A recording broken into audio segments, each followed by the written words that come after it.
Welcome back to Afternoon Express, and I certainly hope that you're cooking side by side along with us as we prepare a delicious dinner. Nearly said desserts. I'm already skipping ahead to all the sweet treats. If you want to try this along with us at home, simply SMS the word Woolworths to 33650. Everything is looking great here in the kitchen, and it is smelling even better. And if you haven't noticed already, we've got a superstar along with us in the kitchen.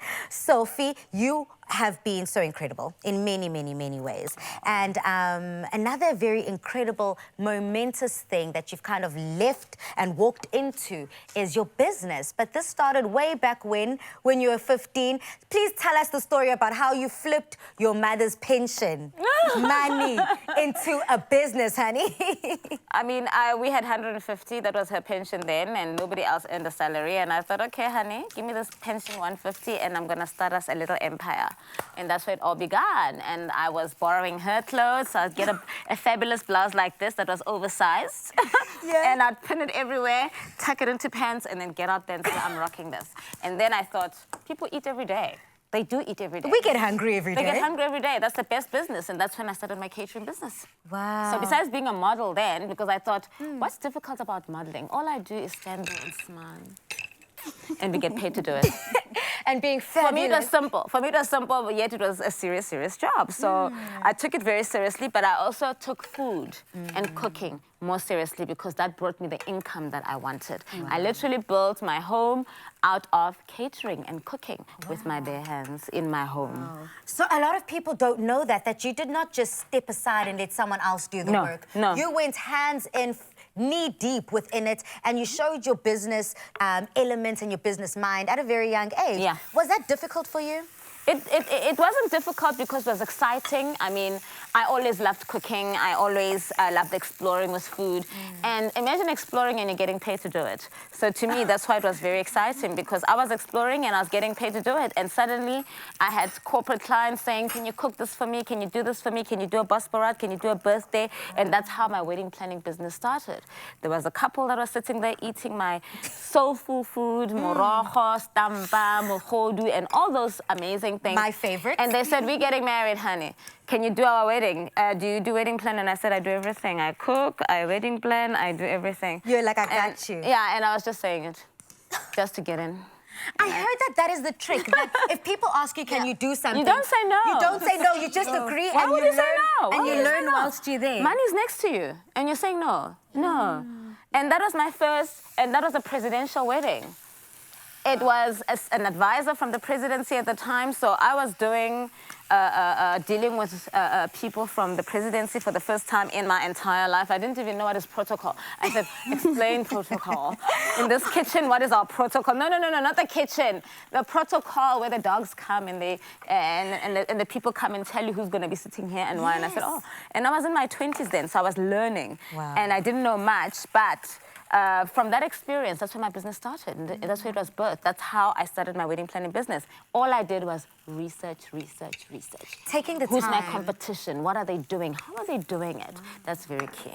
Very key. Research, knowing what you're doing. South Africa, I hope that you are definitely taking tips from this legend of a lady. Write everything down. Pay very close attention. Because I feel like I'm in a master class.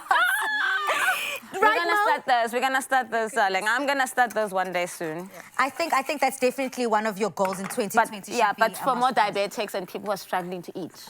People with eating disorders, which is what I had as well. So I'm struggling with all of that, and I think there's somebody out there who's struggling at my level or at a higher level, and you know, why not share?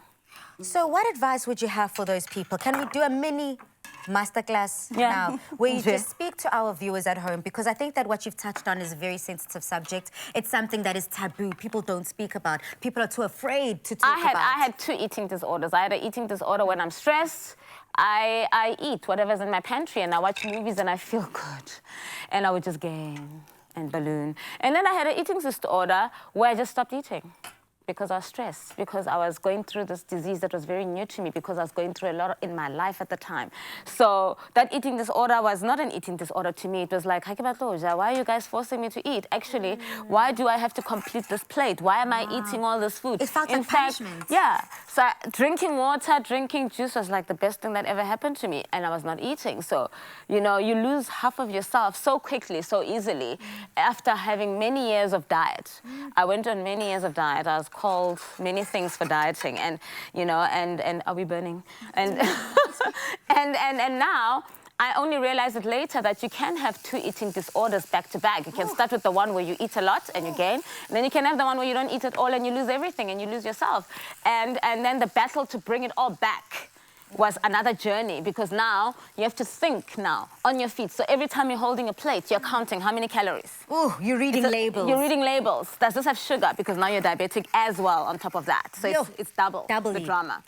So eating a pancake would be a luxury that I would just eat randomly. Now I'm thinking, okay, I can eat it because I need to gain weight, but how many calories and how much sugar does it have? Wow. So you now think double. And then on the side, you've got people who are saying, no, she's dead, actually, in the process. Right. And then you're trying to eat. So that challenge that's why we say families must be very supportive towards you whenever you change your eating habits, even if it's once a week. Support that person and say, we will eat what you want. Beautiful. Support your friend. Chomi, we're going to lunch. What are you having? Are you having fish? I'm going to have fish with you. You hate fish, but you're going to, just, you know. Having that support system, that structure, that family, that friendship, that is what we're celebrating. My husband stopped drinking sugary stuff. He now drinks sugar-free stuff 80% of the time, because it's just that thing about, I love my food. Can we start? It's got a cold drink.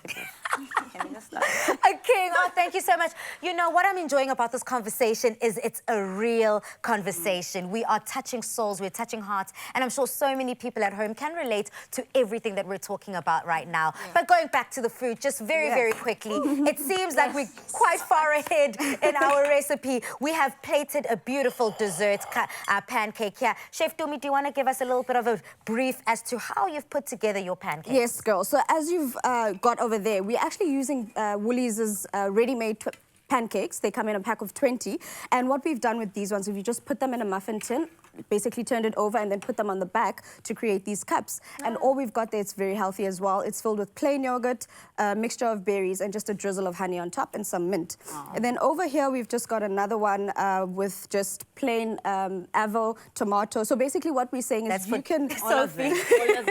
You can do whatever with your plan. Berries, all of them. Exactly, yeah. And I've actually got one here with berries and peanut butter, which are very good for you as well. Tastes really good, low in sugar, very delicious as well. We're giving you options, South Africa. We're giving you options. Chef Mo, on your side, it's looking so delicious and very filling. What do you have Very filling. We've got our beautiful spinach pancake that we've added our fat-free cottage cheese. We've added our asparagus. We cooked some baby marrows and we used some trout.